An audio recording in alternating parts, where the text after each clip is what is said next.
Does she always have to act like such a know-it-all? It's exhausting.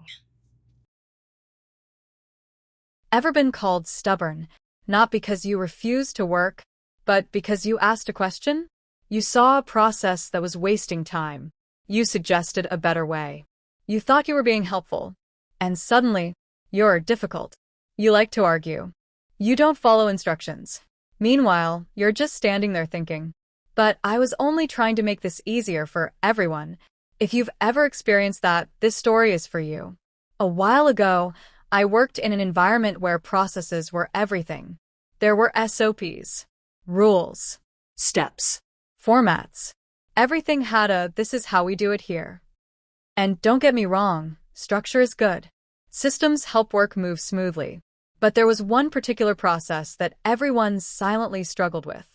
It took longer than necessary. It involved repeating the same task twice. And it delayed other important work. I noticed it because I'm detail-oriented. I pay attention to workflow. I naturally think, is there a smarter way to do this? So one day, calmly and respectfully, I said, would it help if we adjusted this step so we don't have to repeat the task later? I wasn't emotional. I wasn't confrontational. I genuinely thought I was contributing. But the response I got wasn't discussion. It was resistance. And the label came quietly after that. She can be stubborn. She asks too many questions. She always wants to change things. And that part hurt. Because in my heart, I wasn't trying to be difficult. I was trying to be effective. That's the part people don't talk about. The confusion. You start asking yourself, should I have just kept quiet? Is caring too much a problem? Why does trying to improve things feel like I'm doing something wrong? You watch others stay silent. You see inefficiencies continue. And slowly, you begin to shrink yourself. Not because you lack ideas, but because you don't want to be labeled again. That's when I realized something important. The issue wasn't my idea. The issue was what my idea represented. Here's the truth no one explains. In rigid systems, improvement feels like rebellion.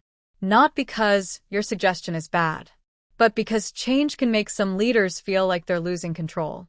Especially leaders who built the system themselves, fear mistakes, and measure order as safety.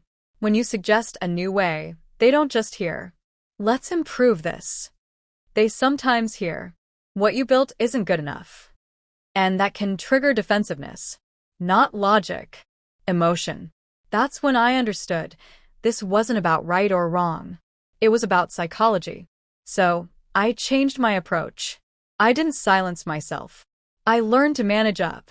Instead of saying, this process is slow, I started saying, I notice this step takes extra time. Would you prefer we try this method to reduce delays? Instead of presenting ideas as corrections, I presented them as support. Instead of, this way is better, it became, this might help us reach your goal faster. Same brain, same ideas, different delivery. And something changed. Less resistance, more listening, more trust. Not because I became less capable, but because I became more strategic. If you've been called stubborn for wanting improvement, I need you to hear this. You're not difficult. You are thoughtful. You are observant. You care about efficiency. You see what others overlook. That is not a flaw. That is leadership potential. You just need to understand this. In some environments, how you say something matters just as much as what you say. Managing up isn't about shrinking. It's about translating your value into a language leadership can receive. So no, you're not stubborn. You're someone who sees better ways. And that's a strength. You just need the strategy to match it. And once you learn that, you don't just survive rigid systems. You grow inside them, without losing yourself.